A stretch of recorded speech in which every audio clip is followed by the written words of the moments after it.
John, you're muted. Hello. Hi, Geoffrey. Hi. How's it going? It's going good. I'm busy. How's your new semester?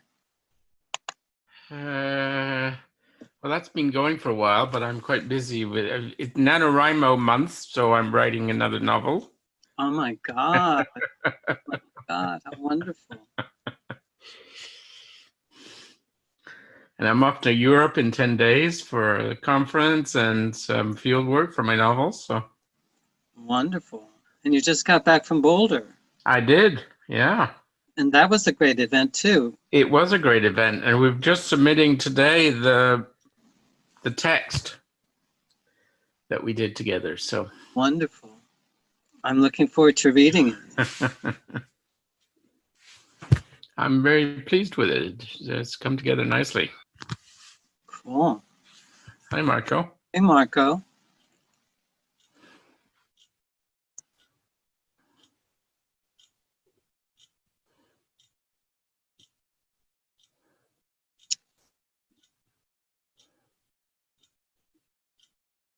I guess we're waiting for a few more people. There was one that happened this afternoon, correct? A meetup? There was. I checked in at the beginning of it, and Matteo and Tony were there. Good. And then I left quickly after that, so I don't know who else may have shown up. So I expect that they won't be here tonight since they were there this afternoon. Yes, and it's also at 2 a.m. there. Right. In Germany. Well, Douglas is here. So I guess that's everybody. Maybe Katina will join us. Maybe. Shall we wait a few more minutes? Okay. Hello, everyone. Hi, Doug. Hi, Doug. Hey, Geoffrey, John, Marco.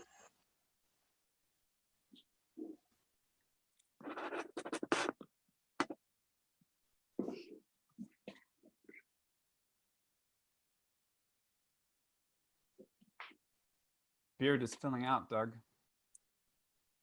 Yeah, it's the season. 'Tis the season, they say, right? No shave, November maybe. Yeah. Yeah. I'll go with that. I've just been totally neglecting my own facial hair. My daughter tells me, "You need to shave, Dad."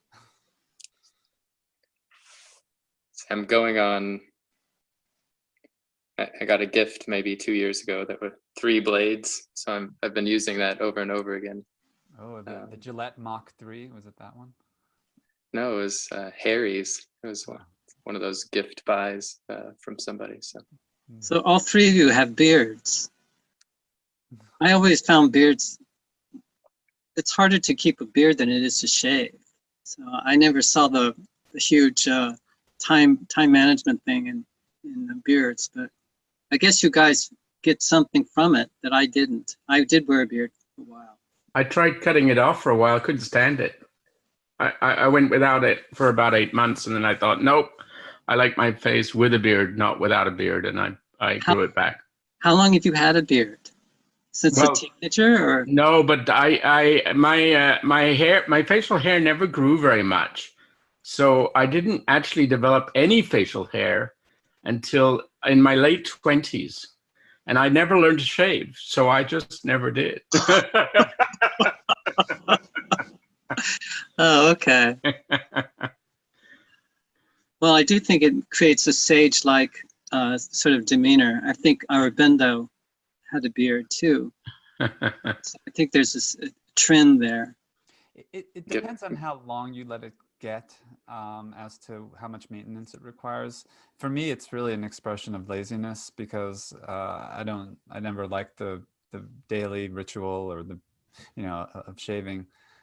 And if you do let it get longer, then it'll get tangled and start to get annoying. But you can just trim it to get every once in a while. So I'll go 2 or 3 weeks, and then I have one of those barbers electric, plug-in machines, and I'll trim it that way. So that's all I really have to do. And It's the same with the hair. I really don't have to do very much.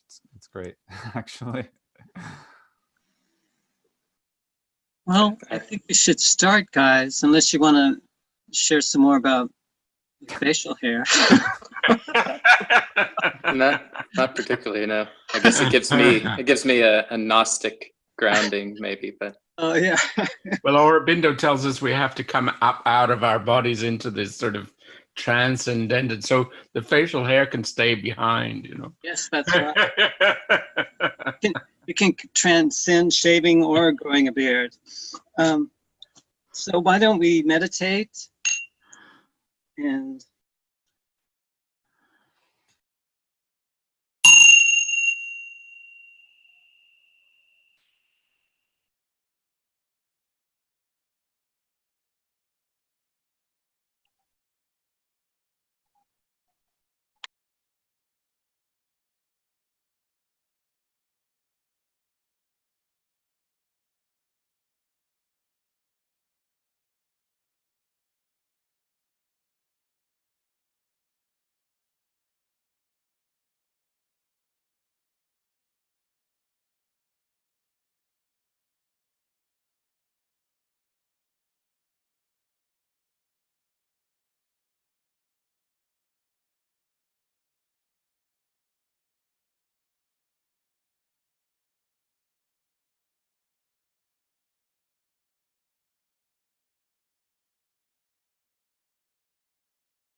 Welcome, everybody.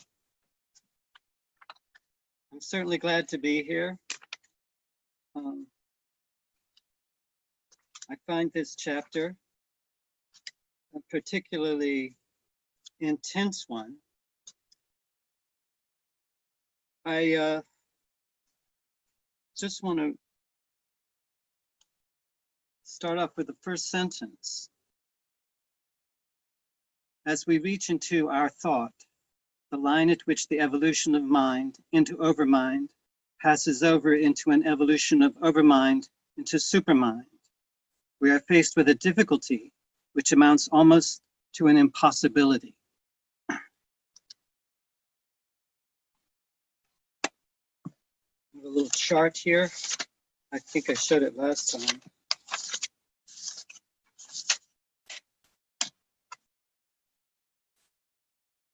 You remember this one?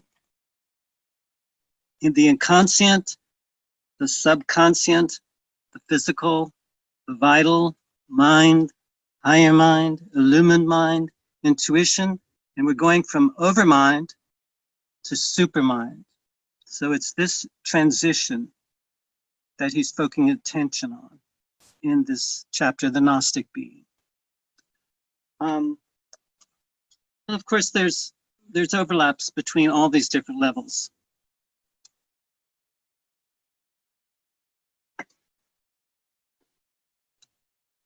So I'm just going to quote him from the beginning of this chapter.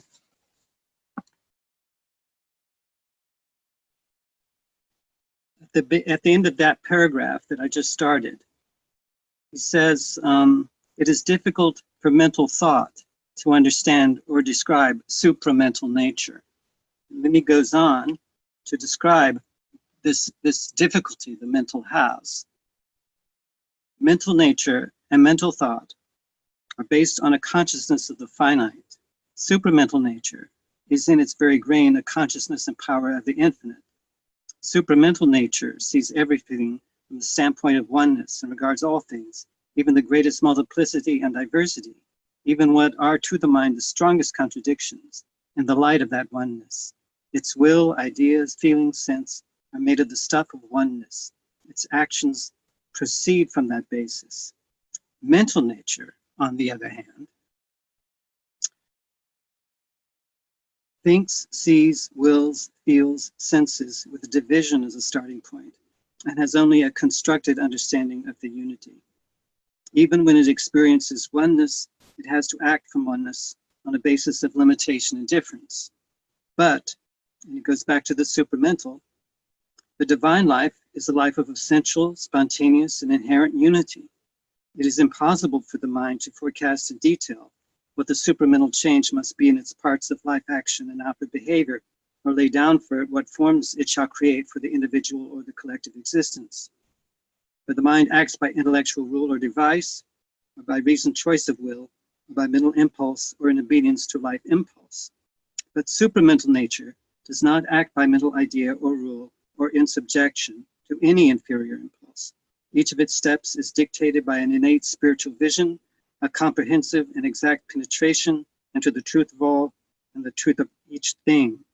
It acts always according to inherent reality, not by the mental idea, not according to an imposed law of conduct or constructive thought or perceptive contrivance. Its movement is calm, self-possessed, spontaneous, plastic. It arises naturally and inevitably out of a harmonic identity of the truth, which is felt in the very substance of the conscious being, a spiritual substance which is universal and therefore intimately one with all that is included in its cognition of existence. A mental description of supramental nature could only express itself either in phrases which are too abstract or in mental figures which might turn it into something quite different from its reality. It would not seem to be possible, therefore, for the mind to anticipate or indicate what a supramental being shall be or how he shall act.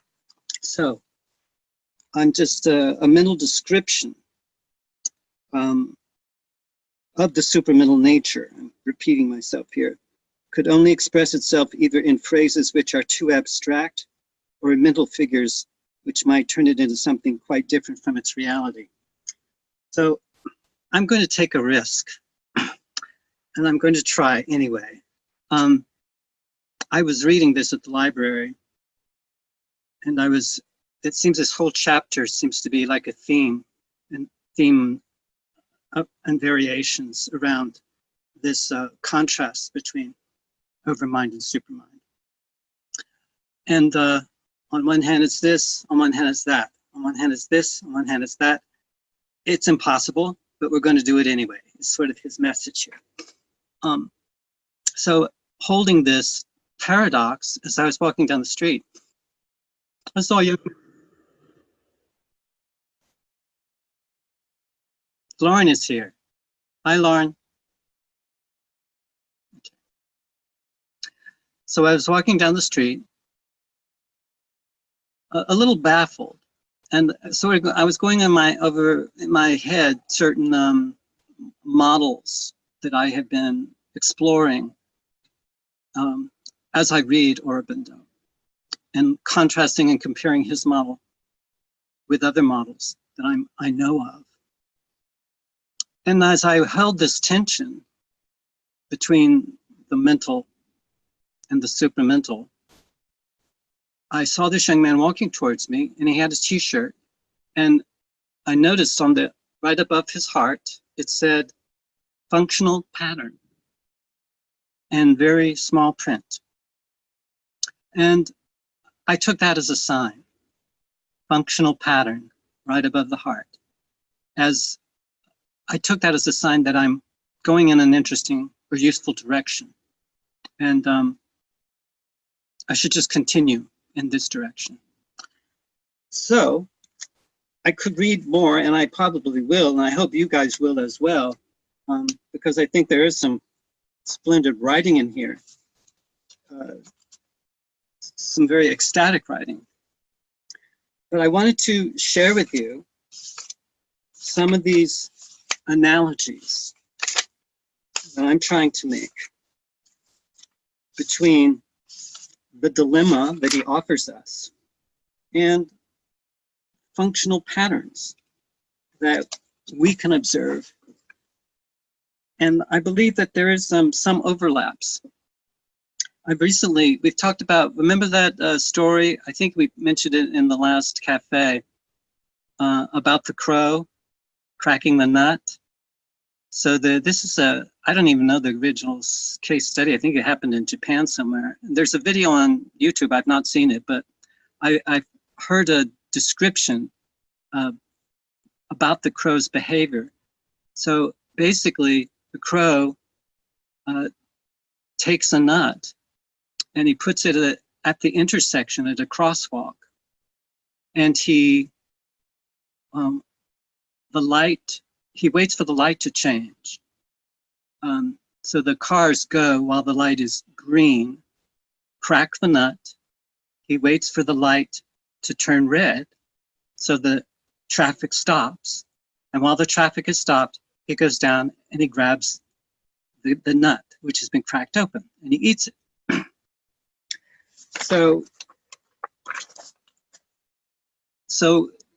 the crow is using a strategy that happens outside of time. There's nothing in an environment that connects all of these sequences. It's happening outside of time, but the crow shares with the sparrow the same environment, but the sparrow doesn't notice any of the features in the shared landscape that the crow notices. And so I've drawn a little chart, and this is drawn on, I looked at Banerjee's book, and he talks about Deleuze and the plane of consistency. I don't know if any of you guys are following Deleuze. I've read a couple of his books recently. He's not easy to read, but I think I'm drawn to him because Banerjee said that the plane of consistency, he believes, is something that is very close to what Aurobindo was trying to articulate in his vision. So I hope you can bear with me and bear with my drawings here. So here's can you see this? This is the sparrow, right? And this is the plane of consistency. that the sparrow observes, and he just sees a lot of random stuff going on, okay? And over here, I don't know if you can see this, the crow, right over here, is looking at this plane, he's connected some dots, right? He's connected all these little dots on this plane of consistency. And he's formed a sequence, 1, 2, 3, 4, 5, 6, 7, 8. There are 8 steps involved in him getting this nut cracked. So what appears the same plane of consistency, according to Deleuze, produces different results. So the sparrow, what appears random to the sparrow, becomes for the crow ordered, a sequence, from which the crow derives great benefit, because he can crack the nut, or have the circumstances, creates the conditions where the nut can get cracked, because he could not do it physically, but the car running over it could. So moving from this one, so my suggestion here, oh, by the way, I failed to mention, there's another figure in this little chart. This is the man, the ornithologist, who's observing the behavior of the crow and the behavior of the sparrow. If you do, so if we look at this little diagram, we have the ornithologist and the bird's world.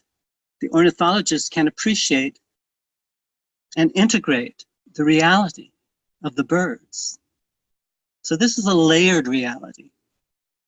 And I think this is very sympathetic. I think Aurobindo would be very sympathetic to this idea that reality is layered.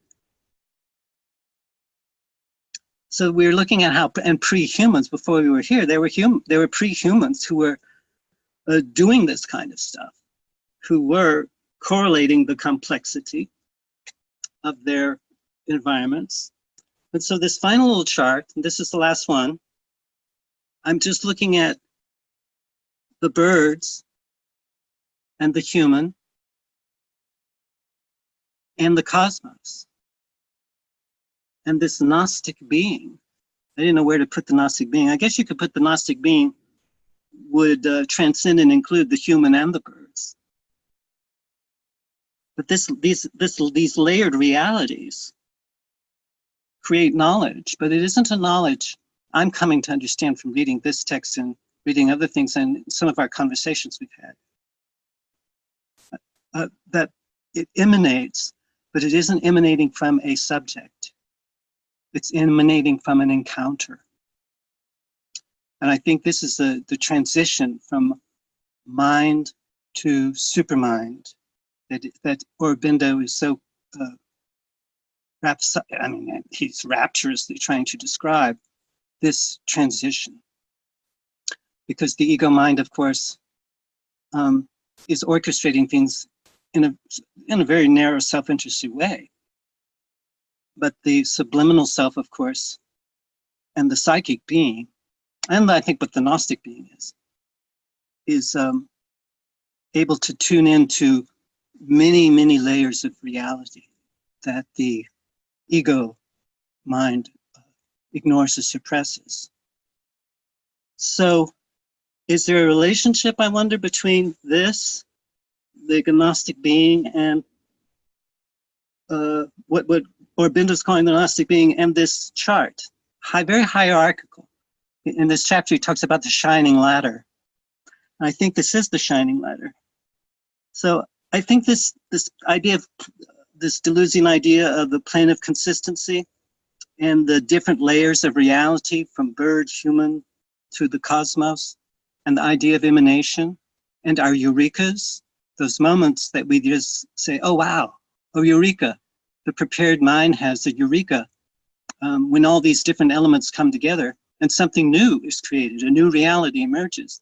It's just important for us to acknowledge that eureka isn't happening inside my head or inside your head. It's happening inside the cosmos. So we can, I'm using the 4 E's and I'm working on this. It's about enacting, enact, emerge, embed, emanate. So, I also want to give you a definition. That's the least I can do. Of Gnosticism. This is one of the most hardest words to figure out. And I've read several books on Gnosticism. Gnosticism is a modern name. I'm getting this from Wikipedia.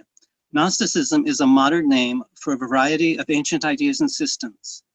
These systems believe that the material world is created by an emanation from the highest God, trapping the divine spark in human body. The divine spark is liberated by gnosis, by direct knowing. So may we all be so lucky. I could read a few more. I could read several passages that I think are really splendid, but I want to sort of open up the floor to you guys and wonder how you're resonating or emanating with this chapter.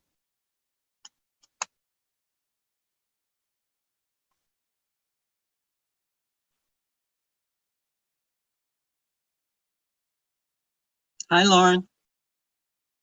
Hi, sorry I'm late, you guys. No problem. I just did a brief little description and a few definitions. And I think I talked about the crow again. Did we talk about the crow last time? Cracking the nut? Or maybe that was a different call. I'm not sure if I remember that. Hi, Oro. So, Johnny, so I got more out of your explanation than I did from the chapter itself. Oh, God. I guess I need to start growing a beard, you know? I thought that would make everything, and get a turban, you know? And I'll start giving readings. Quite a brilliant encapsulation of the text. I mean, there were things I liked about the text, but as always, I have my reservations as I read this. So, same reservations as I always have. So, I go through and I mark up the text and I say, "Oh, I have trouble with this bit," and then I add another message. I get to another passage and I say, "Oh yeah, but here I'm back on board," and then I get a little bit further and I go, "Uh-oh." my notes on the text do this up and down roller coaster thing through his writing. So yeah, it is a roller coaster ride for sure. But there was a couple of texts that I wanted to read out loud. I appreciate the gnosis because I was wondering and I didn't have time to look it up. So that. Hang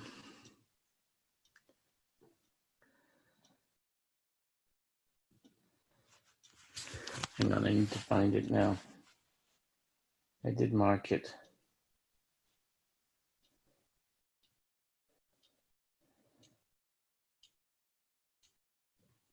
So one of the things I noticed was this idea that I really quite thought interesting, though I'm not sure that I entirely agree with it, is this idea that a supramental being is only about being. There's no sense of, so he said being rather than knowing, which is an interesting position, if you like, on this thing. But he didn't say anything about becoming. And obviously he talks about evolution. So one could subsume the idea of becoming within his ideas of evolution.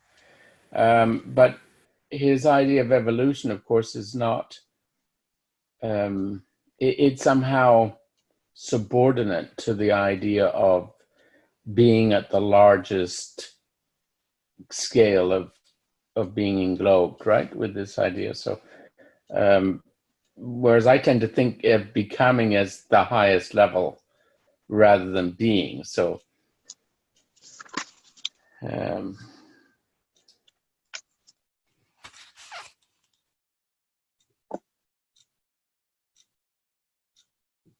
anyway, I can't find the passage, but there was a passage where he talked about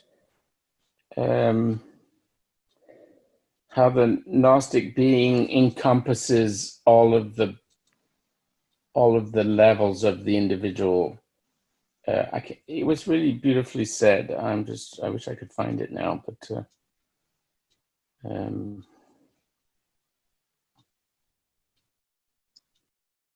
anyway, maybe I'll just be quiet and allow somebody else to say it, and I'll find it again. I do believe that this captures, these charts, a logic of becoming that is sensitive to the cultural and the biological and the civilizational. I think that sometimes because he was coming out of the 19th century, what did they have? They had Darwin, basically, and Karl Marx, and I think the materialist positivism was the rage. And we know a lot more than I think he did. But I think he did wonders with what he had, if you think about it. Well, I love his exposition. I mean, I read this stuff and I go, I'm inspired by the argument, if you like. I mean, this huge argument where he goes from the individual, he goes up all those different levels that you have in your diagram there. And there's this, I mean, the book is a massive argument in a way. I mean, obviously it's not just an argument, but there is an argument there. And I love the way it's constructed. I don't necessarily agree with it, but and I'm certainly inspired by it. You know,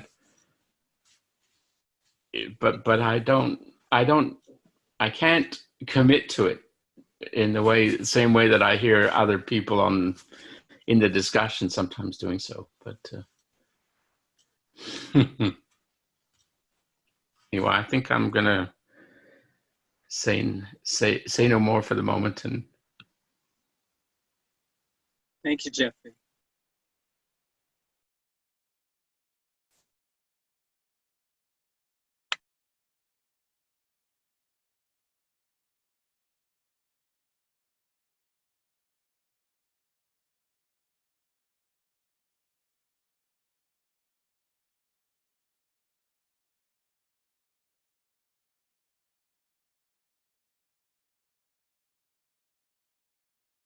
I'm waiting for Doug to jump in or somebody else, but I'd like to maybe offer a couple thoughts. I'll try not to go on too long because I'm afraid of getting lost in my thoughts if I go on too long. But I think what is most interesting to me, one of the things that's interesting to me about this chapter and about that hierarchy that that John laid out and you put into your drawing, and that he's leading us through. This book is taking us really from the lowest rung to the highest rung, and here we are on that in that transitional phase. Is that there's also this aspect of it. Maybe it's the plane of consistency, or one aspect of that plane of consistency, where we're talking about a planetary emergence, a planetary process. So from looking at it from a scientific perspective, what we know about terrestrial evolution, this was a hot, rock of molten matter, iron, all different kinds of elements. It had that material basis, and that was the predominant form. That was the predominant existent in this location. Once that cooled down, and once things in the solar system settled, into some more regular habits and patterns, those orbits of the planets, and the kind of clearing of debris from the immediate environment, because there were a lot of impacts of rocks and that kind of a thing upon the Earth, that allowed the conditions for life to emerge. So life, first in the form of microorganisms, and then later in the form of plants and animals and humans became the predominant form. But with humans, something different emerges, at least according to the narrative. The crow story may throw a little monkey wrench in this, but there's this new element, this new dimension of being that comes into prominence, that comes front and center. It comes from the the involved state, or the potential or latent state, into an actual emergence that over many thousands of years begins to form communities, tribes, larger aggregates of tribes, empires. And here we are now where in a situation where the mind is predominant. It doesn't mean that life is not present or matter is not present, but the mind is able to harness life and matter for its own objectives. And the mind is concentrated in, or what it sort of results in, the kind of person that it results in is the mental being. But we don't only have the mind, because latent in matter, life, and mind is this spiritual dimension. And that's what begins to make itself felt and make itself effective and through the psychic being, through our spiritual experiences, our paranormal experiences, dream experiences, and so forth. And that we've already passed that in this text, because now we're to the Gnostic being, which is not just spiritual in the sense of having these diversity of transmental experiences, but is grounded and rooted in a oneness, an experience of oneness. So all of these different manifestations are experienced as aspects of, or manifestations of, that one divine Satchidananda. Supermind. So Supermind is interesting because, and what Aurobindo is saying here is interesting, because he's trying to get around this problem of the transcendence being divorced from the immanence. The Supermind takes up, enters into a deep relationship with all of the levels. So Supermind is in matter and also using matter, in life and using life, in mind and using life, using mind for its own ends. And its ends are, it doesn't have ends in the sense that mental being has ends, where there's something later in time or something in some other part of space that needs to be reached or accomplished. The ends of Supermind are more inherent and more infinite.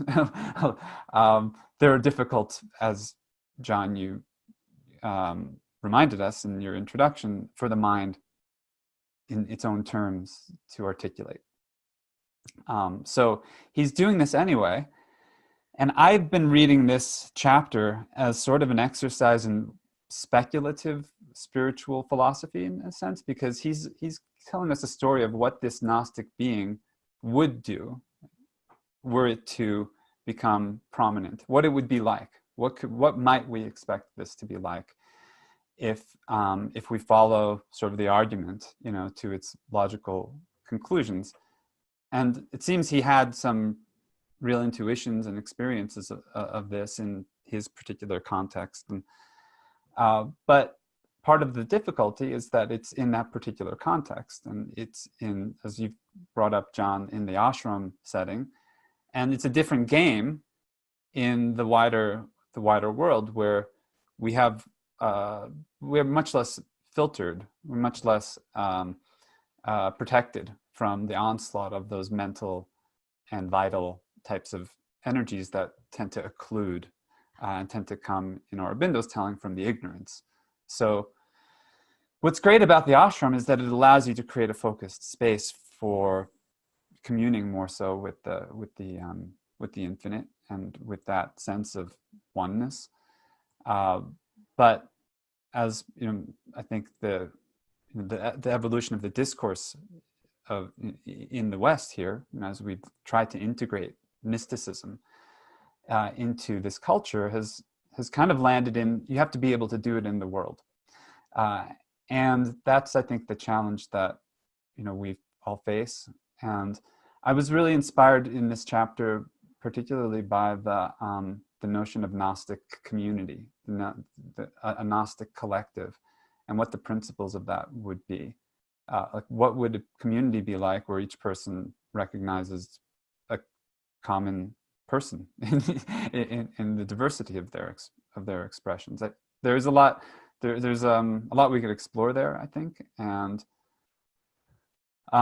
there are a number of other beautiful passages as well. But I think it's a very this real idea kind of duality of its potential, but has this speculative aspect, and yet we could also realize it through the practice of oneness. So that's just one to wrap it back. That plane of consistency, I'd say the difference between the mental being and the psychic or the Gnostic being is like the difference between the sparrow and the crow. And so from the Gnostic being, the same plane may appear very differently and may offer many different, some different possibilities, sequences, strategies. I just wanted to ask you a question, if I may. Something that we learned in the cafe from Gidley. I think she articulated a very similar conundrum that Aurobindo has. But she's talking about how do we articulate new facts in a worldly context.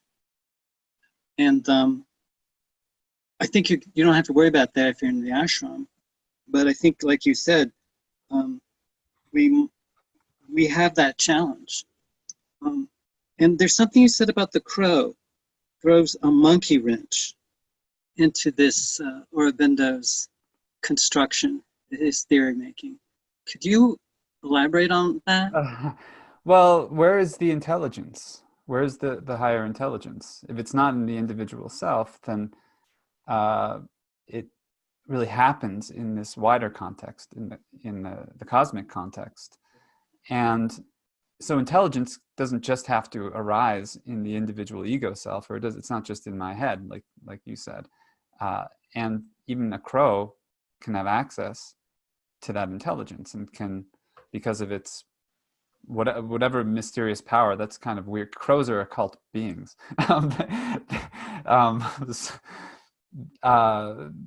So we ourselves, if we locate our perspectives inside of the individual ego self, then we're going to have that kind of access to intelligence. Whereas if we are decentered and we're located in a sort of cosmic context, then we can have the intelligence of the crow and of other entities that constitute or that we may encounter or that in that field.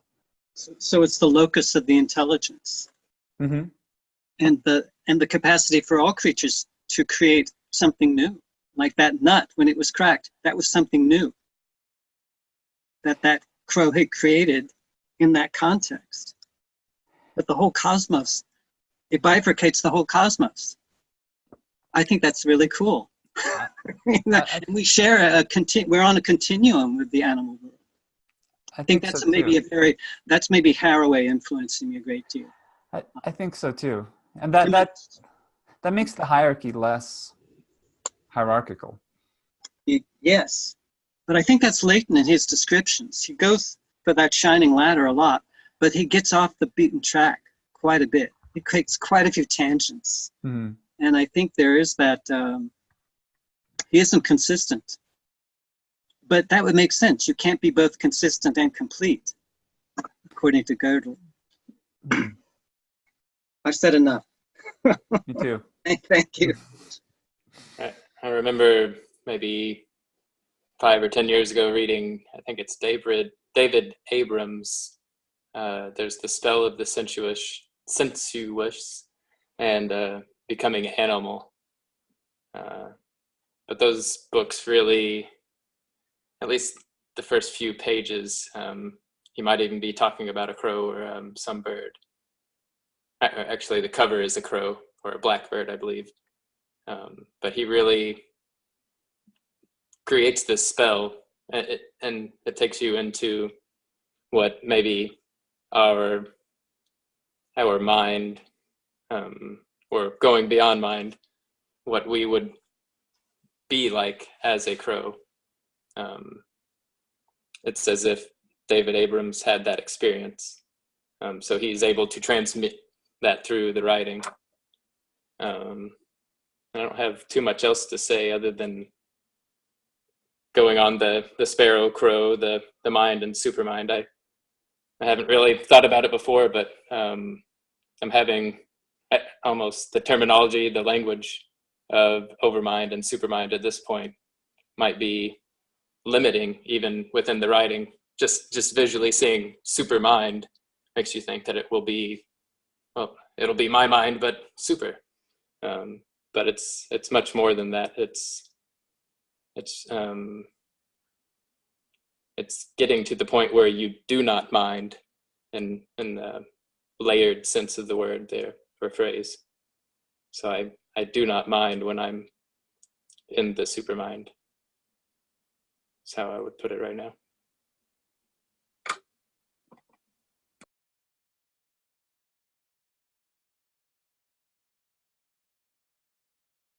Well, he did have this whole discussion about the impersonal versus the personal inside the chapter, which I also found very interesting, because it's one of the questions that I've had all along is what is the role of personality in all of this, right? So ego is one thing, personality is not quite the same as ego.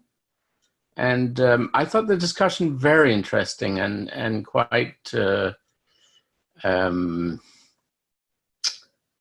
I say it, insightful, I guess, because he talks about both the personal and the impersonal both being implicate into the supermind. So in a sense, you are moving away from personality per se to something else, which has both of these characteristics of impersonality and personality. So anyway, I thought that was quite interesting.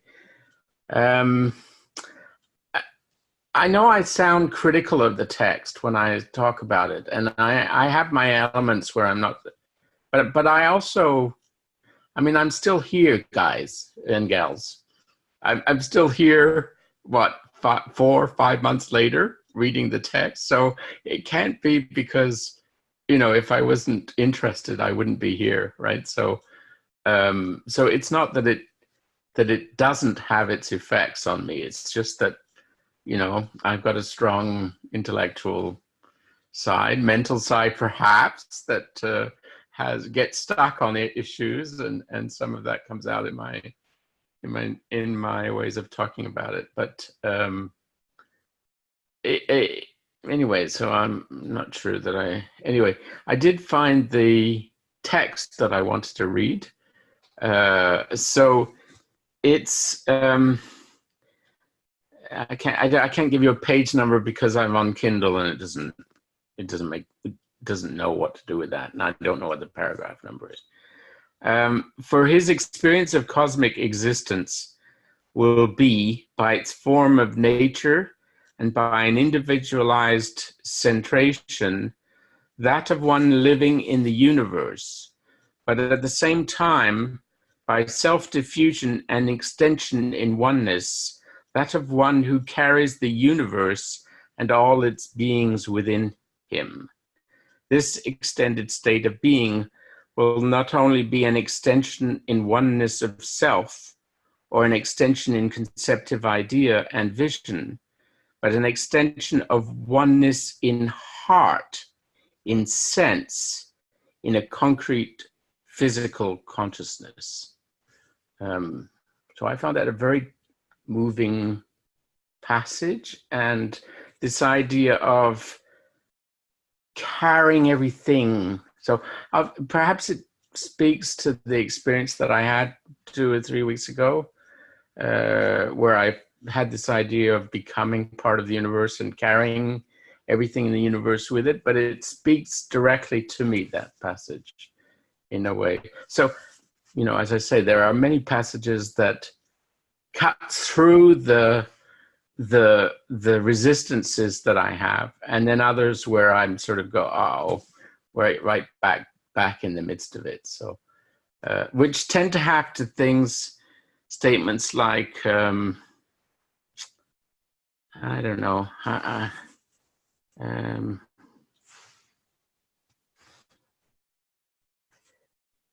so the transcendent stuff and disconnected from body. Whenever we talk about that, I start to have difficulty with it. So, Marco, you say that he's trying to reconcile the transcendent with the immanent, which I can kind of see that he's trying to do that, but I always have trouble with it when it leaves the groundedness in the body and tries to do something else with it. I have trouble following that kind of argument. So I'd be happy to be tried to convinced out of my resistance. Well, I would say that's really coming out of his integration of the Vedantic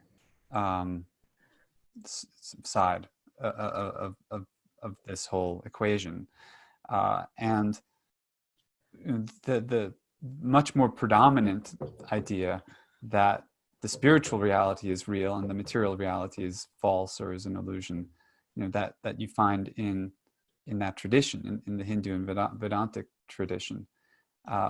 So, I've not been in India personally, but my understanding is that there are religious people, sadhus and other kinds of yogis just wandering around. This is just a normal part of life, that you have these people who devote themselves completely to the absolute, the eternal, the infinite, the transcendental, and who achieve all kinds of powers with respect to their physical bodies. So there is a denialism, a kind of even in its negative expressions, as Aurobindo was arguing at the very beginning of the book. And I have to go back to the name of the chapter, the two negations, the refusal of the ascetic. There is that tendency, but there's also, the distinct sense that what is real ultimately is beyond the physical form and the physical manifestation. And so that's very, very strong in his philosophy and in his argument. And in a certain sense, unless we can, I think, harmonize or resonate with that perspective, then the integration won't make sense, because he argues that transcendence is necessary, that we have to remove the identity or our sense of identity from our physical being and from the material. We have to realize whatever you want to call it, a gnosis or Gnostic consciousness. But if we get stuck there, then that's actually being stuck in the overmind, because that articulation, or when a belief system or a metaphysics forms around the reality of that over and above the reality of a material universe, we end up not in this higher realization, this greater integration, that is the supermind that embraces the material world. But and here's the thing, like remains predominant. Like, this is what is in Aurobindo, which I think may be difficult for us to really grapple with, is that he's really asserting the predominance of that supramental being.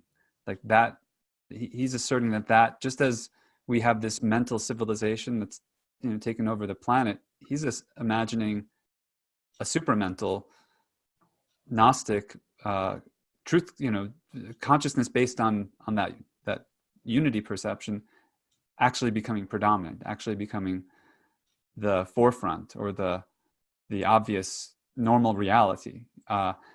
That's what is, I think, really the visionary and the radical component of this, is that, I mean, imagine taking everything we know, our politics, our economics, our modes of family and friendship and social organization, take all of that, and instead of having it be based on our biology, instinct, vital mental formations or concepts, it rather is reflective of and expressive of that spiritual principle. But that's what he's saying is coming. That's what he sees as the destiny or the telos of this process that we're in. And he wonders at the end of this chapter, interestingly, whether that is limited to the earth, or it can sort of, is this a limited pocket where that can happen, or does it extend to the rest of the universe? Will any kind of Gnostic community still be subject to these forces of the ignorance, or can it establish a kind of greater hegemony? He doesn't use that word, but that seems to be kind of what the science fiction edge of this is. However, I mean, my strategy, I said, I shared this with Matteo and Marco, the other Marco, last week. My strategy reading this has been to make believe that I know exactly what he means. So I just assume the Gnostic consciousness is real, and that all of these things that he's describing about it and the way that it would operate and kind of reconfigure everything, that sure, let's go with that. I like that, actually. It seems, even if it's not metaphysically true, because I think there is this speculative streak here, it does some really interesting things, like to feel that, well, perhaps we could reorganize the world. And what would that mean? It's generative, let's say, at least. That's how I'm experiencing it. And so I'm curious about where you feel the resistance, because those may be points that are, they contain some energy, they contain some potential to be explored. Thank you for that. That was really, again, I'm going to have to listen to the episode again, this episode after, in order to catch some of these arguments. I mean, I agree with you. I agree with Aurobindo in terms of the vision of where things are going. I just don't agree with all of his steps to get there. It's more on ways and means that I have issues than on final ends, in a way. It's sort of, I have an argument on inconsistency, but I guess I can whip my way around that. But this whole argument on evolution, I have trouble with, evolution and involution. We've talked about this before. It seems to be a closed universe, and I tend to be, my fundamental belief is that the universe is open, not closed. And the whole involution argument is based on an idea of a closed universe. If you have to wrap everything up inside everything in order to be able to unwrap it later. Because in a closed universe, no other solution is possible. But in an open universe, you can generate new things during the so-called unwrapping stage, and you don't need to involve everything down all the way down. So, but is that a fundamentally different understanding of the cosmos than Aurobindo, or is it an update of Aurobindo based on what we know about science today? And if it's an update, then what do we need to change in our understanding of Aurobindo's project in order to get to something that is more coherent with current understanding of science? And that's where I'm a little bit where I think there's a possibility there in terms of, but I don't know how to do that. But it's part of my thinking and critical aspects about this process, right?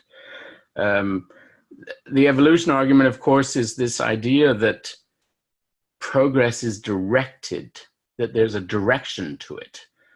But of course, as we know, modern science, Darwin believed that, but I don't think in today's understanding of evolution, we believe that evolution is directed. I mean, it comes back to the Gebser argument about mutations, right?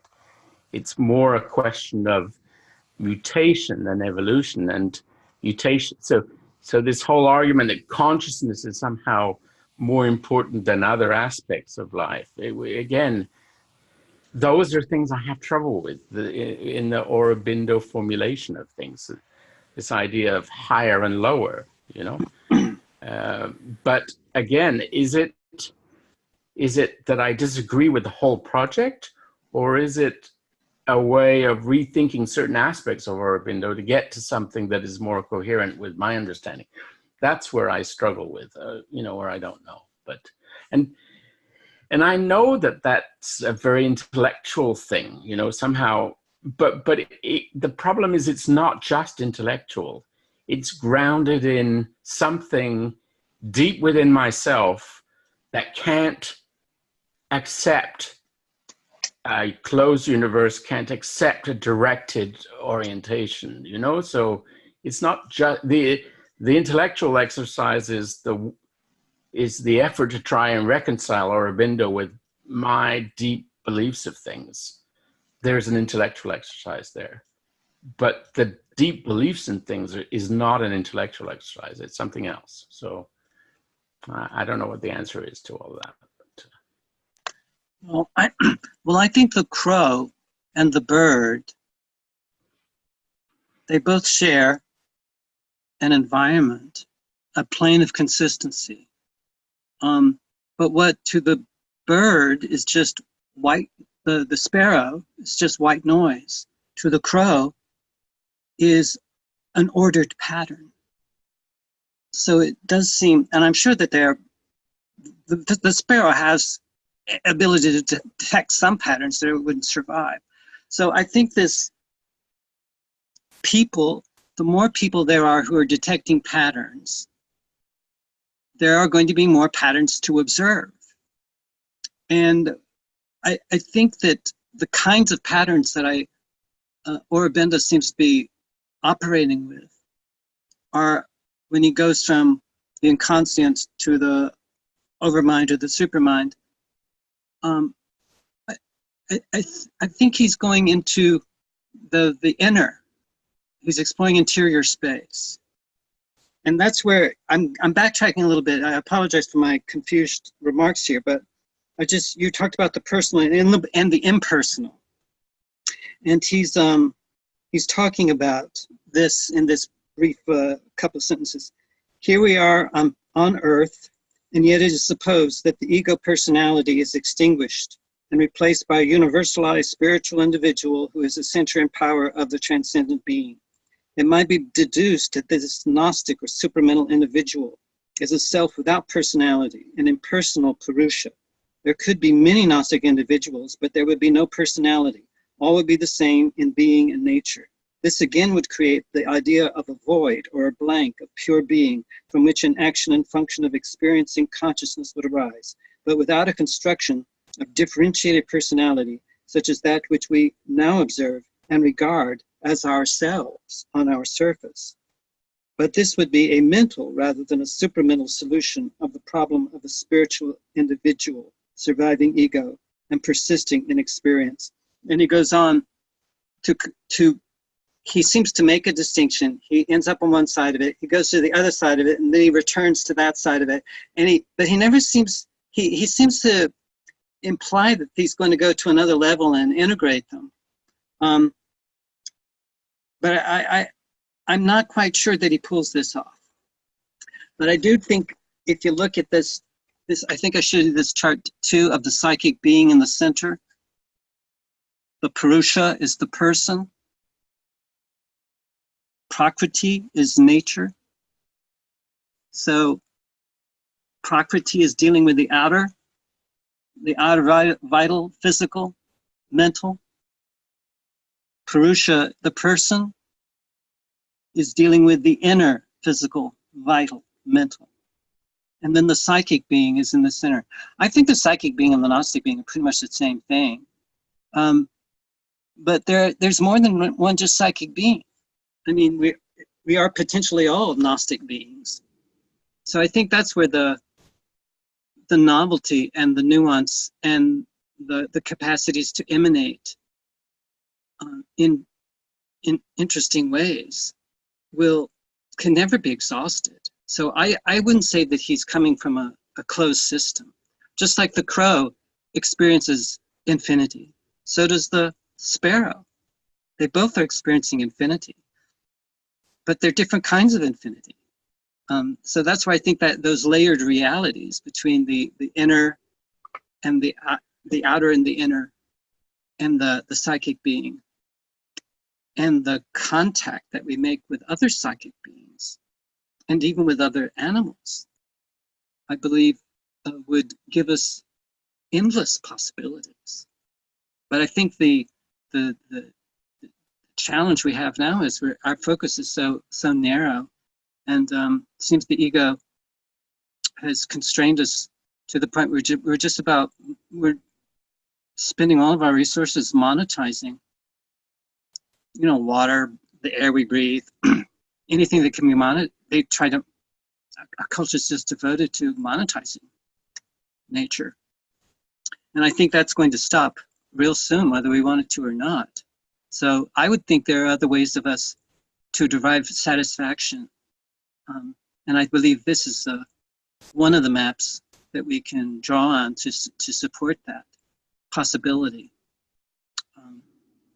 So anyway, I hope that made some sense.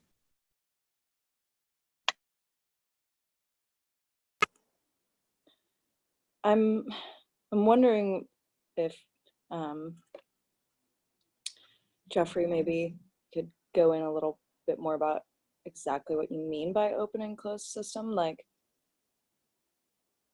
do you mean in the sense of like matter can't be created or destroyed, like it only transforms and that's a closed system? So that's kind of how I see it, almost like it's like you like you were saying, like it loops around on itself, like it's all wrapped up in this neat package. But it's almost like to me, I see it like in each and every moment there is new creation, but it's like recycling energy constantly at the same time. And it's hard to even imagine each and every moment, because we're talking about like faster than you could even imagine each and every moment is, and like I don't think that there really to me it doesn't make sense that there was a beginning and there will be an end, and then that again, like you, I don't like the linear idea of things. I think that things are all kind of happening at once in some sense of it, and yet as much as it seems like opposite, it does appear like there is some sort of direction, maybe not all one way focused, but like that there's like many currents, and that like if you think about it like the ocean, like there's all these currents, and like think about the freaking trash piles. That's a good way to like see where the currents lead, and they all will like clump into certain areas depending on the terrain, whatever. And maybe you could see it like that there's certain waves, and I mean you might even be able to call them timelines. I swear I'm living in a completely different world than some people on this planet, and like not just world, like timeline, like the way that I see the world happening is totally different than the way that somebody else sees the world happening. And is that just our like mental creation, or is that part of our psychic being where we're picking up on some of these directions that we're evolving to? I also feel like the word of evolution is challenging for us because it does limit us, and people already have a preconceived notion about what that means. And for all we know, Aurobindo could have had a sense of that word that was more open and fluid, and it wasn't a one single directional kind of thing. I mean, the super mental could be achieved in so many different ways, and express itself in different ways for each and every one of us. And again, we're still seeing that, like, we are ultimately these psychic beings in the middle of it, but we're everything too. I don't know if I'm making any sense, but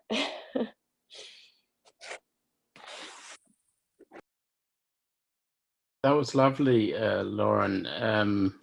And yes, yes, yes, yes, yes, yes. To everything you said.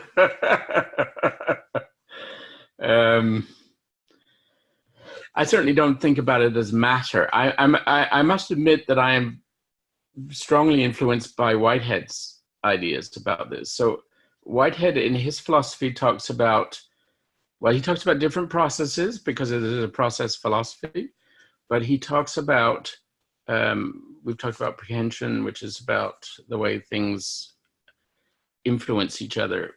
But he also talks about this idea called concrescence, which is not the same as concretion, which we often talk about in other contexts. This idea of concrescence is the coming together of what he calls novelty. And so it's the emergence of new possibilities in the universe, if you like, that come together. And that's kind of what I mean by being open-ended, is this idea of that everything isn't already fixed into place. I'm not saying that, so I'm not quite saying that Aurobindo thinks this, but this sort of idea of involution, where everything gets rolled up into itself, and so it can be unfolded as an evolutionary process in the other direction, seems to imply that all of the unfoldings are in some sense already there. And so it seems like the idea of novelty in a completely new sense isn't, it could be there, but it's not, doesn't seem to be there in the way Aurobindo formulates it. But one of the things that fascinates, it's one of the reasons why I so like Devashesh Banerjee's ideas, is because I mean, first of all, he understands Aurobindo at levels way, way beyond anything I will ever achieve in my lifetime. But he does so in this way where he sort of understands that one has to update some of these ideas. And he has very interesting ideas about how they should be updated, based on actually very deep understanding of what modern physics or modern science in different ways have done. And so I'm not close to the, I think you could have you could mix this idea of evolution with an idea of novel creation, and maybe get something a little bit different from what Aurobindo laid out, but would still be within the spirit of what he laid out, so. And I agree with you, multiple timelines. It's a silly little thing, but I was just watching, season 3 of The Good Place. I don't know if anybody is watching that. It's about hell and heaven, and these people are trying to navigate between hell and heaven. And so this episode calls time in hell and heaven. He calls it Jeremy Beamery. Why does he call it Jeremy? And he draws it. So he says, well, time in the regular space is a line like that. But in hell and heaven, it does all these squiggles. And when you look at the squiggles afterwards, it spells Jeremy Beamery. But it's this idea that you know, you can have a lot of things happen in hell, but no time passes on earth while they're doing. So that's, anyways, a silly little argument, but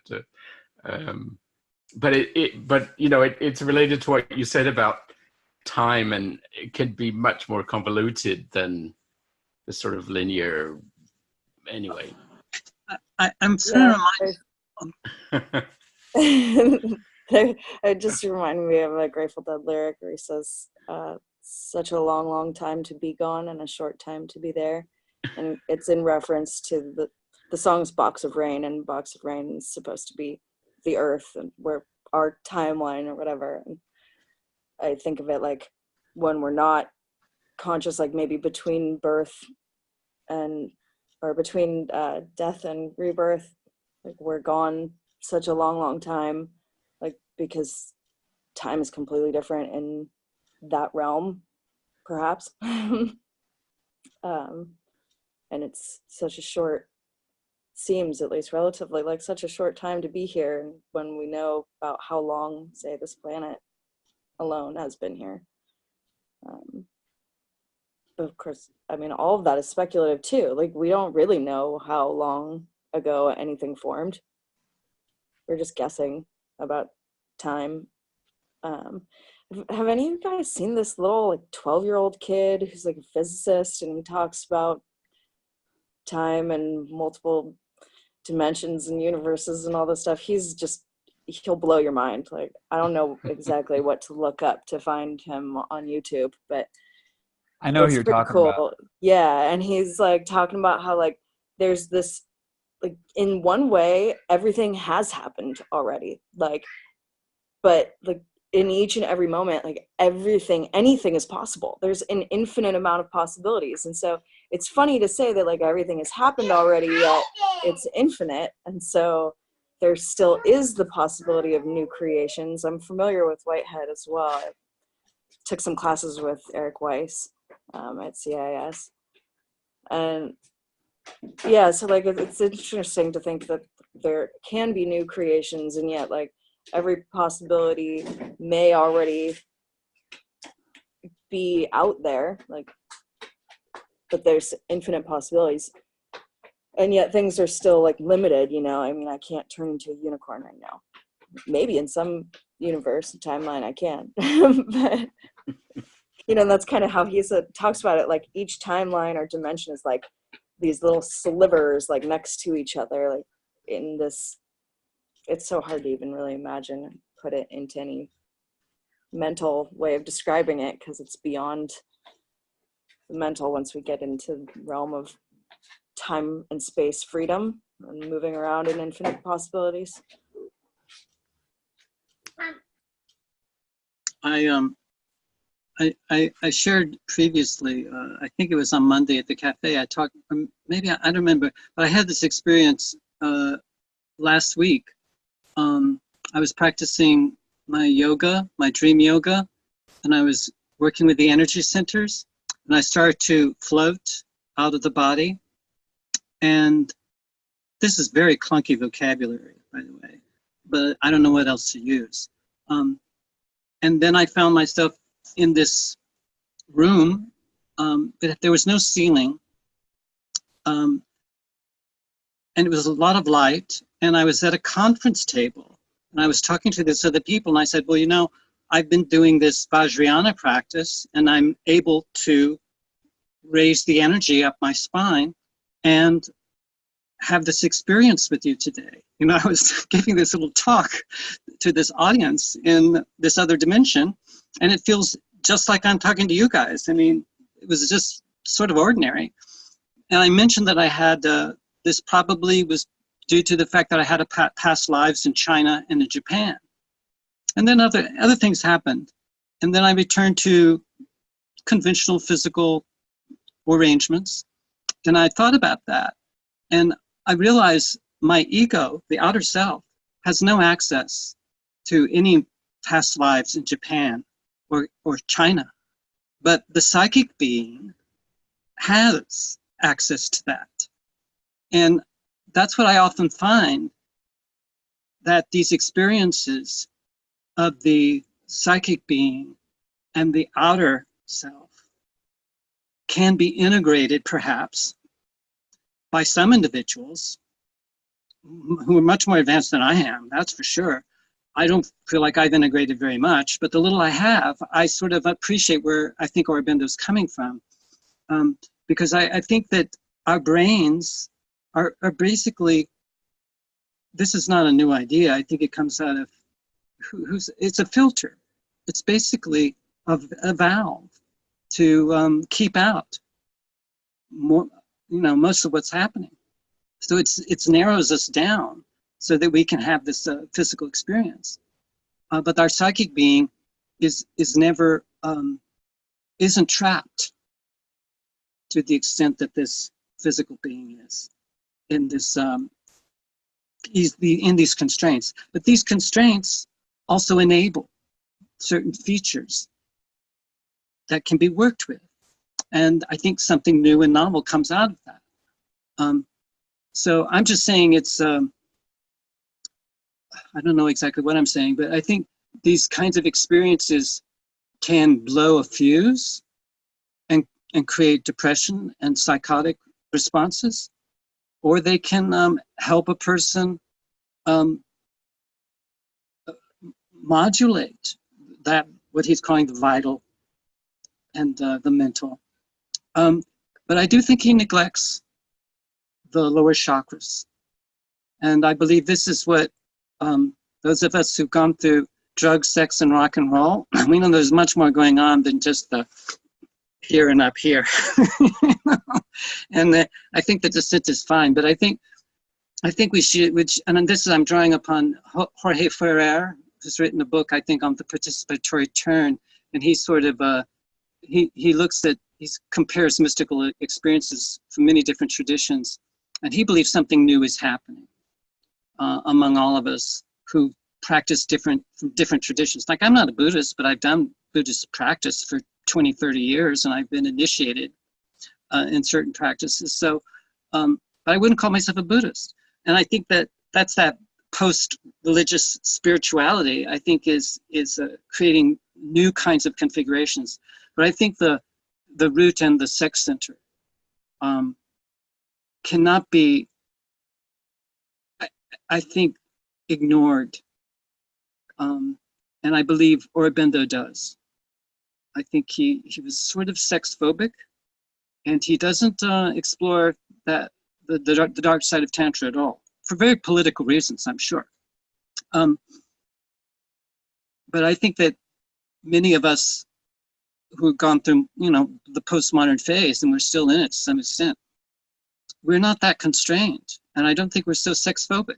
And I think we're pretty open-minded about a lot of things that I think he came from a very formal kind of, Cambridge and the Sorbonne or wherever, and the ashram. He was a very formal kind of person. So I think we're not constrained that way. And that's where I think for me, the cutting edge is in those lower chakras, because there's a lot of energy flowing through those chakras right now. And at first it's like, whoa, but I think it's like the more we can work with that without trying to privilege one chakra over the other with this top-down kind of model, I think the healthier and happier and more creative we're going to be in the environments and the worldly context that we find ourselves in. But I think the challenge is, how do we express these new facts in a worldly context? Because we don't have the vocabulary for it. I don't think Aurobindo had the vocabulary for it either in his time. So it's a big, big challenge.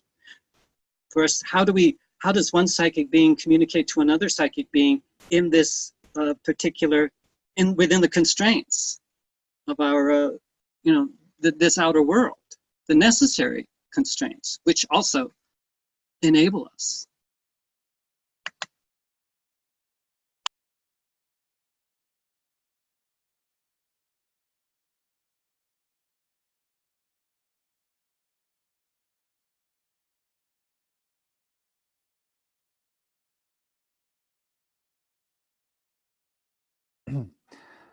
Well, I'll just pick up on that. The one place where in my notes, the margin notes, I wrote "ba," is kind of around this issue of how is a personality, who becomes a Gnostic being? What does that look like?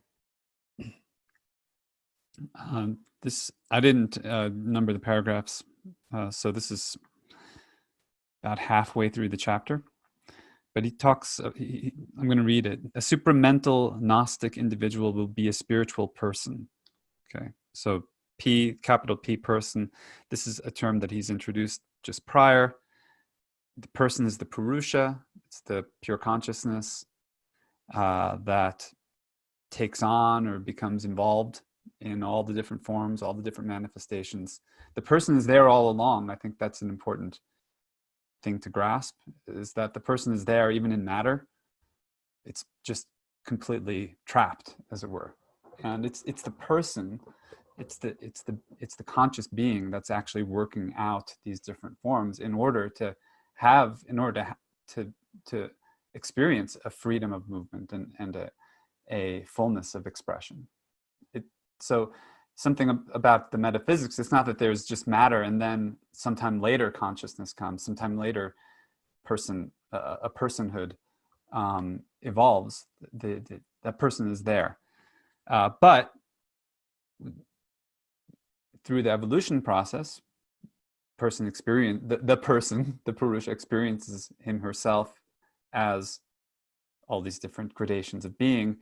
And we do have an experience of individuality through that, but our first experiences of individuality are egoic and mental.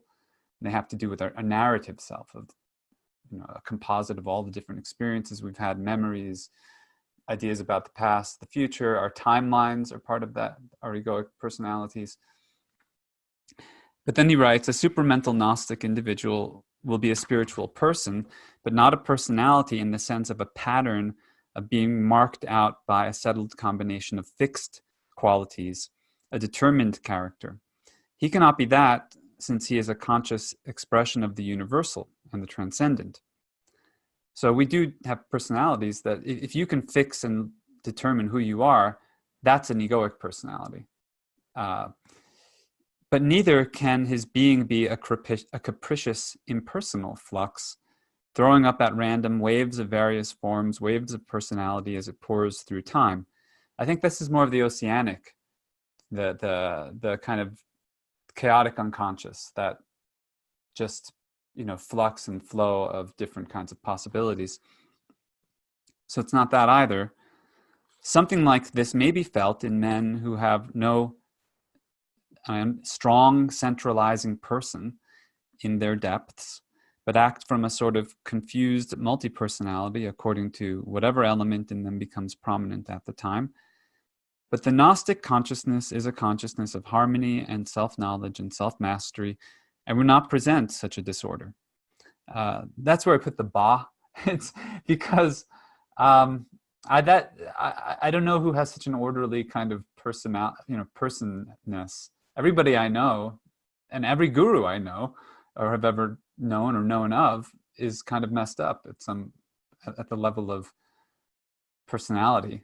So I think that this is one of those areas where there's maybe an ideal of this self-contained, this perfectly equanimous, this perfectly serene, this perfectly awake and ecstatic and infinite being.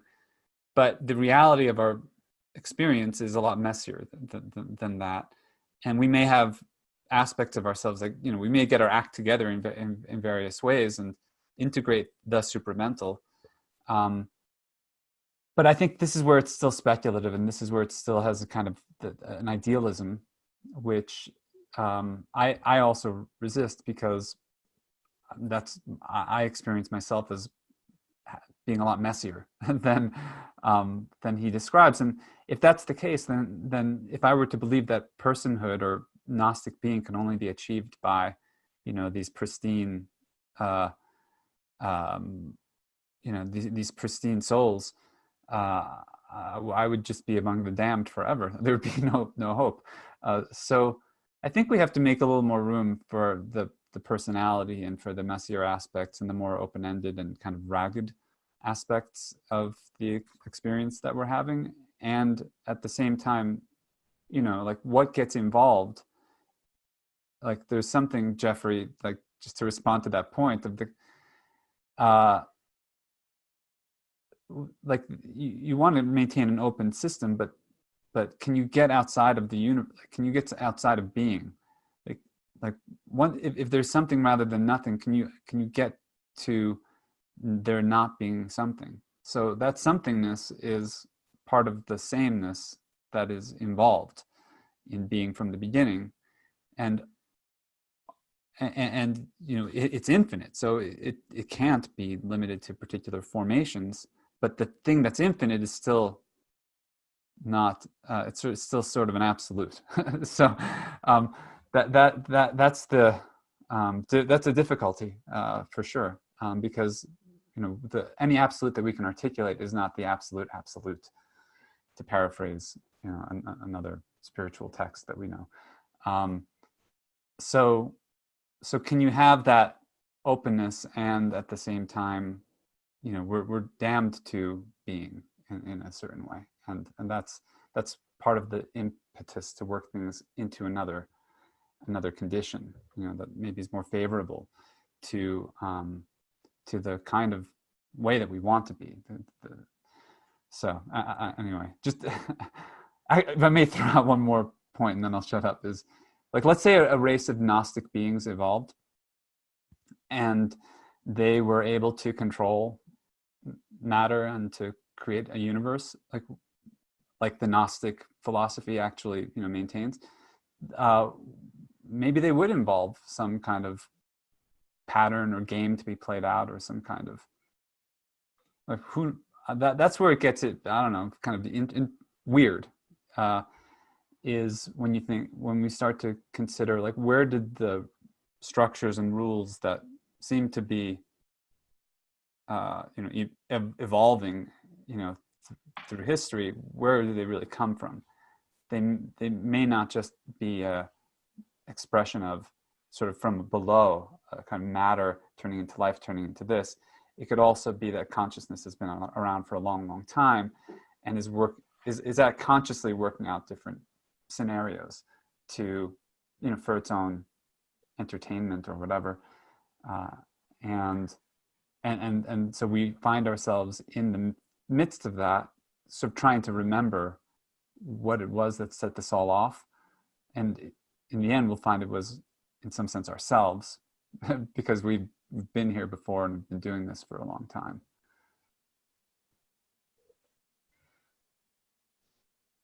Sounds like you're talking about aliens and shit.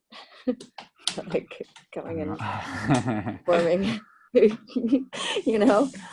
I mean, some sort of race that's evolved to is creating new worlds, and there's plenty of theories that that's where we came from.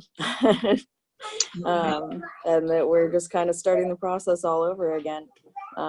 One thing that kind of like sticks out to me, maybe it's just because I'm like so focused on it right now in my life with trying to heal my son's skin problem, but I feel like we're not going to be able to evolve our consciousness, or whatever you want to call it, until we're able to detoxify ourselves and live in a more harmonious way with the planet. I think it's going to be really hard to get there when we're full of toxins that create depression and all these different imbalances and sicknesses. And, you know, I think that there's a really important, like, level on the material side of things that really needs to be addressed. And it's in the same light as what you're talking about, John, with acknowledging the lower chakras. Like, that's our earth, our body, our taking care of ourselves like that is like so basic. And we need to acknowledge that and heal that. Otherwise, how are we expecting to integrate all of ourselves with the universe? It feels like there's a huge roadblock there. And a lot of people are in denial about it. You know, you start trying to talk to someone about removing certain toxins from their life, and they go, oh God, shut up. Like that's not that big of a deal. You know, like, you're crazy. I'm somehow a tinfoil hat conspiracy theorist just because I think we need to get poisons out of our lives. But, you know, I don't know. I think that's just a really important part that, again, Aurobindo doesn't really talk about that. Maybe that's something that's more really of concern to us now than it was then. So a lot of people were excited about things like plastics and whatnot and didn't really consider the consequences of those choices. But then there are other people who were totally sinister and just pushed it upon us, knowing how bad it was, and are continuing to do that today. So we have a lot of forces to contend with. Hi, hi guys. He's developing a voice, right? He's got quite the voice. Yeah. See you.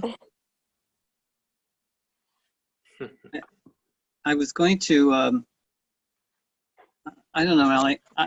I do think there's this, I think it was Carrie Welch who said that, you know, there's that public world that's objective and that we share, and with lots of linear sequences that we've mastered.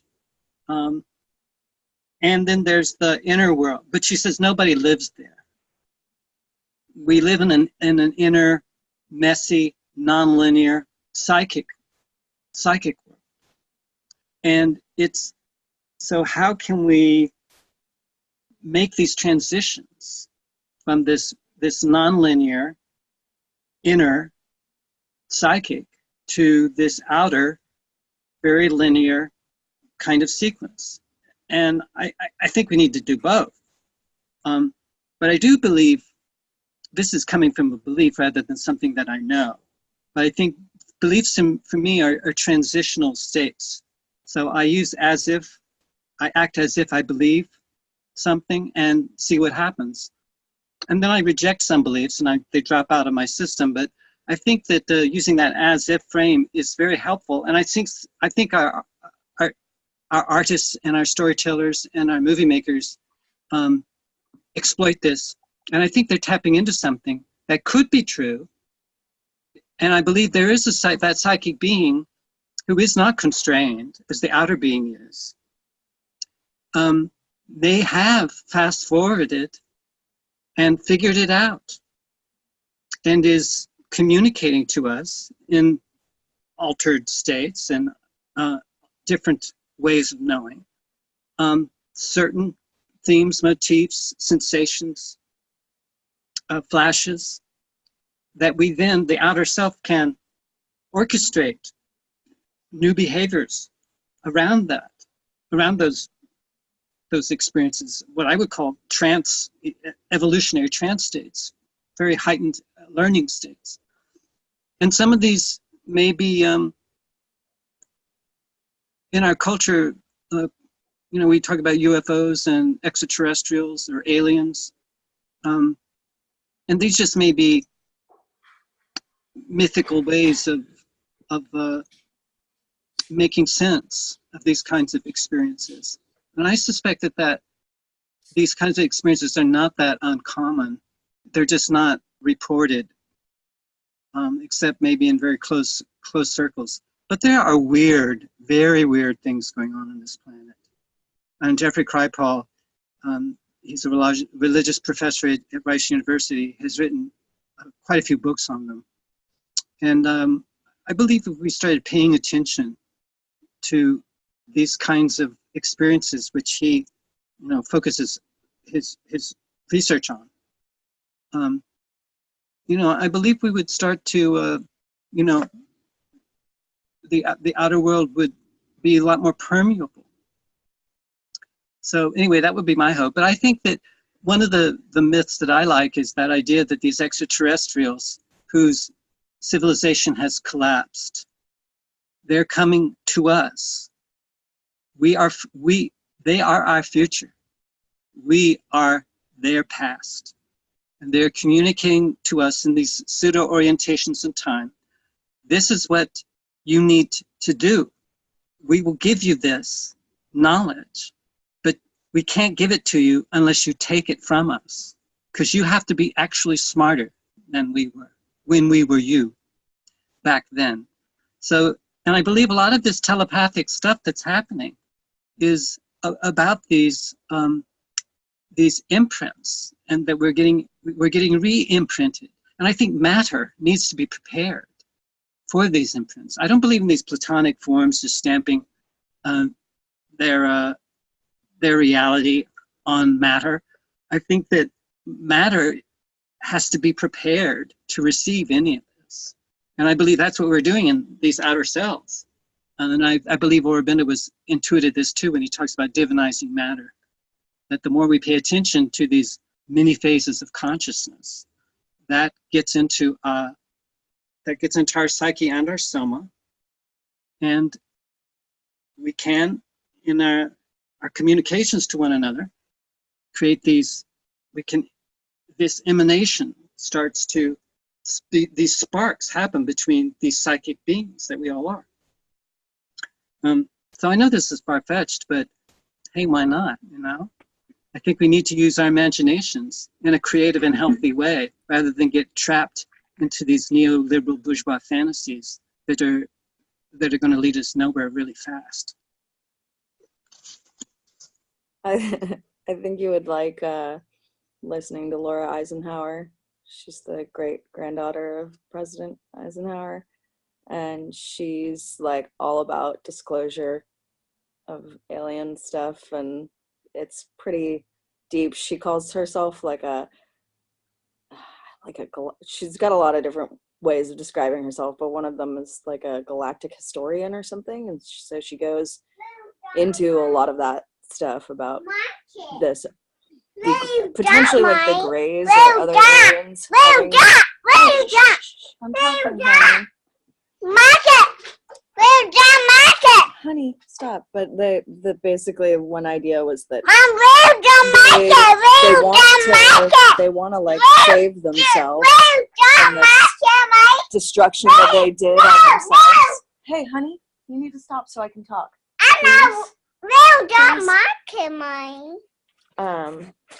But so so that if they solved their problems, they would cease to exist. So they don't really want to solve their problems. So like you said, you have to take it from them, almost, if you believe in this. It's fun to toy around with the idea, at least. And sorry about Aro screaming. So I enjoy it. Yeah, you mentioned, I can't remember if it's Lauren Eisenhower, but yeah, you mentioned her a while back, or someone did, and yeah, I checked her out. And it is kind of in the science fiction realm that definitely not a presidential candidate in our world that we live in right now, but she had some good ideas.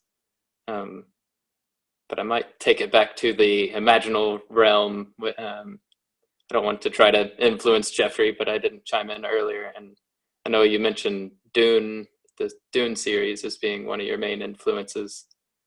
And is it Paul Atreides? Was the main character, but he, in a sense, is maybe an example of an image, an imagination of what a Gnostic being could be, and possibly a Gnostic community. I don't remember the story completely, but just like in a lot of science fiction stories, there's a developing of what can be, and he comes across, I guess he's initiated into a certain culture, and they have the spice, which can be interpreted in many different ways, but it's in a sense that's the messy knowledge that takes you into that strange realm, but kind of lost a lot of the other threads I wanted to tie together there. But I don't know, maybe that's your personal story, Geoffrey, that you use for how you go about the world, as one of your greatest influences. And yeah, all these these books are physical emanations of something that can't be explained, but they do provide some language. I remember listening to the audio version while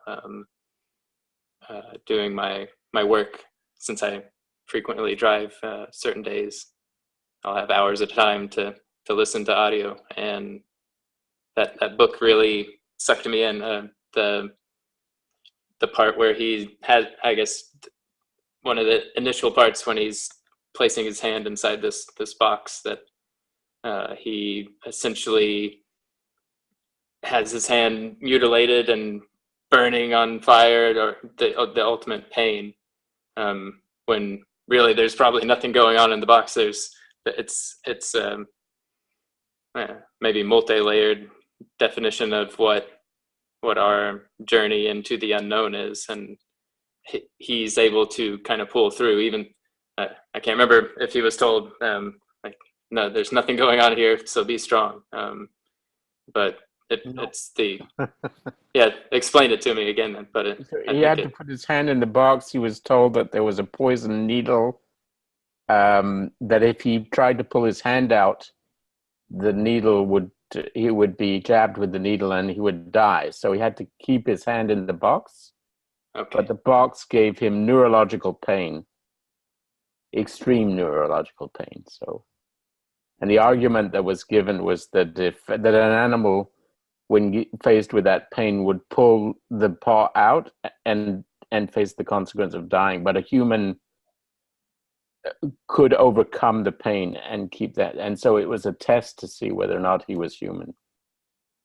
Right.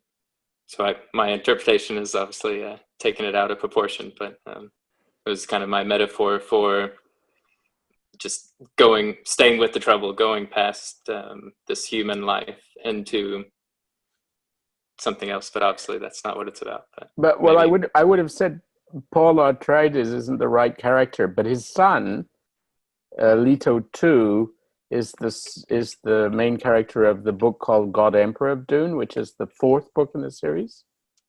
And his son has his body converted, and he becomes essentially a kind of worm, like if you know the Doom, the worm things.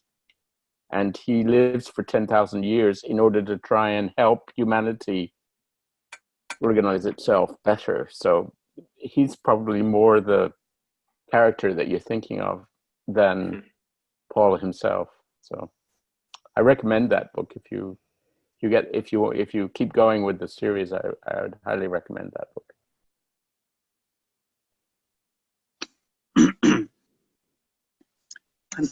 This is sort of getting more and more nonlinear for me.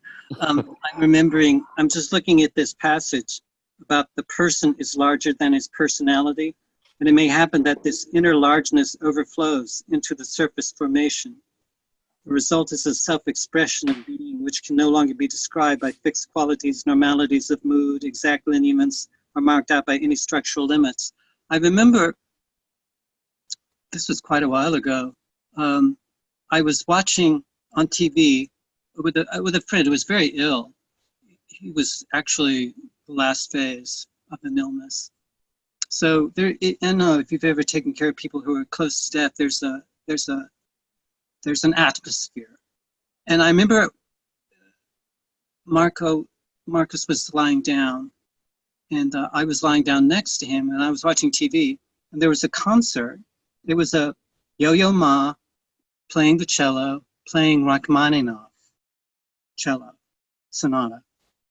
And as in sort of the middle of the performance, I had a flash of Leonard Bernstein, and I felt like he was right there, and I said out loud, I said, I wonder what's happening with Leonard Bernstein.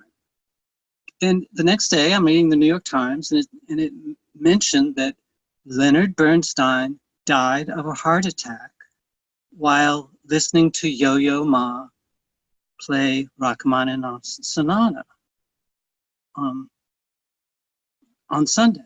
And this was on the Monday that I read the paper. And so I thought, oh, okay. Because I loved Leonard Bernstein. I'd listened to all of his recordings when I was young. So I'd sort of grown up on him as this great musical educator. Then I remember I was in a cafe talking to some friends, and there was a pause in the conversation, and somehow, out of nowhere, I said, you know what pisses me off about Mother Teresa? And I gave this long argument about, you know, the church and loving the sinner, but not the sin. And I was really so offended by some of that. And I just blurted it out from nowhere. And I looked at the clock on the wall and said 3 o'clock. And I got home that night and I found out that she had died at 3 o'clock that afternoon, right when I was like cursing her out. And of course, I burst into tears because I love Mother Teresa. But that doesn't mean you can't have problems with people that you love. But I think Mother Teresa and Leonard Bernstein were sort of examples of people who are larger than life. And they were plugged into something, to a very large current, but it came through, you know, this person. And they had roles and they had functions and they had certain skill sets, and they had certain politics that you might disagree with. But I also just want to read one little thing. Before we go, I know it's getting close, there's this one paragraph about ecstasy and peace, which I thought was really perfect. He says, "It has been held that ecstasy is a lower and transient passage. The peace of the supreme is the supreme realization, the consummate abiding experience. This may be true on the spiritual mind plane. There, the first ecstasy felt is indeed a spiritual rapture, but it can be and is very usually mingled with the supreme happiness of the vital parts taken up by the spirit. There is an exaltation, excitement, the highest intensity of the joy of the heart and the pure inner soul sensation that can be a splendid passage or an uplifting force, but is not the ultimate permanent foundation. But in the highest ascents of the spiritual bliss, there is not this vehement exaltation and excitement. There is instead an illimitable intensity of participation in an eternal ecstasy which is founded on the eternal existence and therefore on a beatific tranquility of eternal peace. Peace and ecstasy cease to be different and become one." I just think that it's gorgeous. And I think that if you can ride him when he gets into these exalted states, I believe he can be a kind of catalyst for awakening that psychic being. That passage also speaks to the issue that came up at the Gebser conference, the paper on Gebser's encounters with Eastern philosophy, Zen in particular, in his dialogue with Suzuki Roshi, where they're discussing his experience of Satori, and Suzuki is confirming that this is Satori that he's experienced and not Samadhi, because Samadhi is that ecstasy. Samadhi is the trance states or the particular state experiences, but Satori is that peace. It's the, that is the gnosis. That's what's cool about this, is that you get Samadhi and Satori, really unified or transcended and included, or however you want to put it. I like that better. I would say they're co-specifying. I think they're pointing to one another. Yeah, I like that better than kind of dismissing Samadhi for Satori or whatever.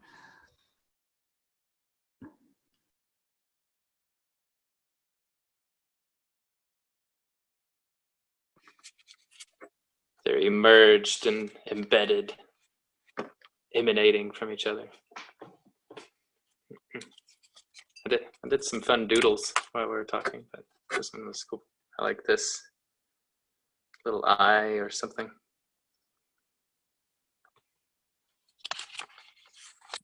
Can you show that to me again? What is it? Sure. Yeah, hold that up. It looked like the crow for a second. Oh, yeah. It looks I think like it was this way that it started. Oh, okay. Speaking of the crow, I had a little anecdote to talk So it's another reading from Isley. I don't know. Does anybody read Lauren Isley? Or he's a naturalist who writes about interesting encounters with animal species, and it's from a very kind of mystical, almost philosophical kind of way. Anyway, so he has a story about a man who encounters a crow. So he goes into the story. He describes the world as the crow sees it. You know, air, trees, housetops. And that's about it. And other crows, right? So because the crow is flying along at these heights, right? And then he describes the man and what the man sees. Well, it's fences and it's stores and cars or whatever it's, right? And then there's a big fog, and the man meets the bird, and they are confronted with each other, and of course each is completely discombobulated by the experience, because the man doesn't expect to meet a bird and the bird doesn't expect to meet a man. They are normally at very different heights, and so they have very different worlds. But in this particular occasion, the bird has gotten lost in the fog and is at the level of the man, and so they meet. So it's not unrelated to your question of the plane of consistency, but it's another take on that, if you like.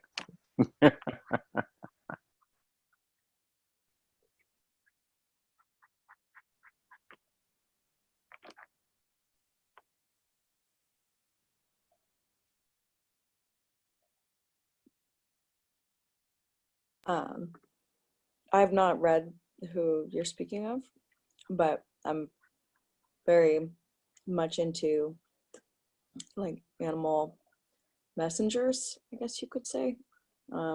Understanding archetypal messages that an animal can send you when you see them.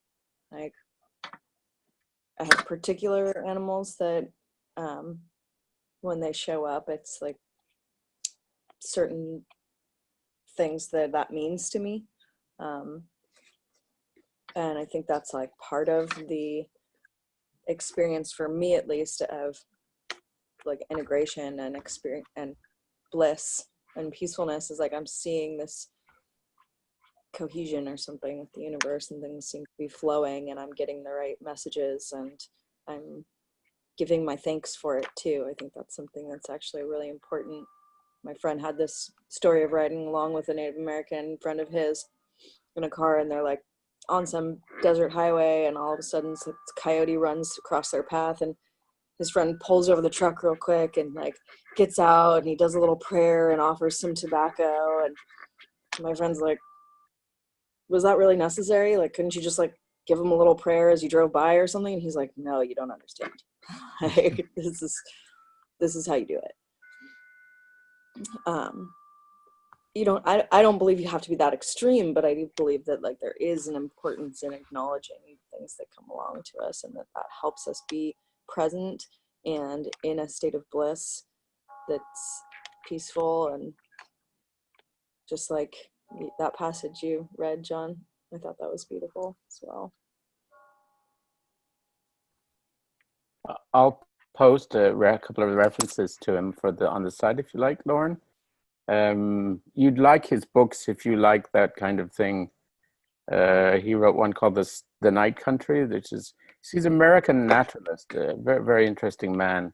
And he always writes from the point of view of the animals, which is always so interesting. So The Night Country is maybe probably one that you'd like. I think that this is one of the messages of this chapter, one of the messages I'm getting from Aurobindo, and this idea of divinizing matter. That part of what Supermind wants to do, like what it's up to, if you want to look at it that way, is creating the conditions for itself to have a world. and to be able to exist in this multiplicity and this diversity of infinite intelligence in embodied reality. And like when you talk about the toxic and everything that we're doing wrong with respect to our material and our environmental substrate and condition, I think these are all ways that we constrict the possibilities, like that we downgrade really the possibilities of our being. Like, I think that if we had healthier relationships, ecologically, socially, and in all ways, I mean, in a way, it would make things more boring because we wouldn't have to deal with a lot of crap that we have to deal with now. But it would also open up just untold possibilities because we wouldn't have to deal with all the crap that we have to deal with now. Like, if my body is not trying to process some kind of heavy metal or some kind of industrial, pesticide or whatever it is, then that's that much more resources that are available for this kind of super conscious experience coming through the body. That is, I don't think that means that that we can't have spiritual experiences because there are toxins in our environment. I mean, I think that that's a mixture of, I don't think it's limited. And that's one of the, that's one of the things that we can also, I think. Yeah, no, I don't think it's totally limited. But I do think it can, like you're saying, like it devotes your attention to something else. Like it's like somebody constantly interrupting you when you're in the middle of trying to work. Mm-hmm. Like you can't focus like? on, yeah, exactly. You can't focus on what you're doing, you can't devote your energy towards that kind of evolution of your consciousness if your body is constantly ailing you and you're sick and you can barely get out of bed or whatever it may be. It puts a big mountain in front of those people who are extremely sensitive to it, particularly. But I think it also has just like dampened everyone's consciousness. I mean, look at how much people are just sheep in this country, particularly. Like, I mean, it's sad. It's sad, really. But I do think that there's possibilities beyond that. If we didn't have this toxic burden to deal with, I mean, think about the potential that people, I mean, I know so many amazing people that are burdened by their sicknesses or whatever, and they could be doing so many better things, but instead they're sitting there focusing on getting better. Yeah. But of course it doesn't limit their ability to have a spiritual experience. I think it's more almost that it limits their ability to like act that into the world, like be an active participant with that, if you're stuck in that sickness. I think it's a great point. I don't know. No, I think that's actually really a great point. I mean, and that's one of the things that's not really emphasized in this book. The environmental movement didn't exist when Aurobindo was writing this. So, I mean, there was concern for war and for economic, all kinds of issues, but that wasn't in the awareness. And the Indian Supreme Court struck down sodomy laws last month. That's a huge shift in consciousness for this planet. So there are a lot of good things have happened since Aurobindo's passing, and he may have created conditions for that, for what we're reaping the benefits from now. I'm sorry to have interrupted you, but that just came through. Wonderful things are happening, like the environmental movement, the civil rights movement, women's liberation, men's liberation. I think the postmodern, for all of its successes, has achieved considerable benefits for all of us. Yeah, I agree, and it's an unfinished process, and if we can complete it, then if we can be successful in those realms, in ecological, the social, the political, it looks impossible. Like, so back to where we started in this chapter, but if we can. If this is a transitional phase, and if a sort of, new equilibrium could be reached. And it's not just going to be through our mental rationality, is part of what Aurobindo is saying. I think it's going to be through this integration of the spiritual into materiality and into our, with our rationality, certainly. Then that, then it would open up many more possibilities. I'm going to share one link after this, but there's the writer Michelle Alexander. She wrote a book called The New Jim Crow, a very political book about kind of mass incarceration of African Americans in the U.S. But she just posted a opinion to the New York Times, arguing that we might, if we take the idea of reincarnation potentially seriously, and she tells about an experience she had, just a kind of weird experience she had, that could give us a different frame for our politics. Because who is reincarnating? Who's going to inherit the world, 100 years from now, 1,000 years from now? If we start to see ourselves as being reborn into the world that we create when we're alive, that would totally change how we do politics and how we organize our society. So just the fact that that's coming into the New York Times is exciting to me, and I'm going to share it. Thank you. And I know we're running late, but I'm a little more hopeful now, because I was such a Luddite a few months ago and really down on artificial intelligence. But if artificial intelligence was used in a certain way, I think that master-slave dynamic, which we are also used to, there was a time when there was a reason to have masters, because they were the ones who were in tune to the abstractions in the culture. They were the high priests and the priestesses, and they were in tune with the astrological formations and the cycles and when to plant the seeds and when to harvest. They were responsible for all that. There was a reason for their presence, and they compelled others who were not so well educated or so well informed to do the heavy lifting. So, but I think the artificial intelligence, if it were used in a certain way, what we're seeing is all these manufacturing jobs and this are going to evaporate as these artificial intelligence are taking over all these jobs. There'll be no more cashiers. They won't need them. And already you're seeing the presence of, you check yourself out. It's all self-serve. And you just put your credit card in and take it out and take the receipt. So I think as it gets all automated and all these jobs disappear, there will be there'll be fewer reasons for there to be a master class. So I think that master class is as vulnerable as any other class to their success. So I think that's a very weird kind of paradox. And of course it could go in a very different way. And so our participation is going to be crucial. And which voice out of the multiplicity of voices within us and around us are we going to pay attention to?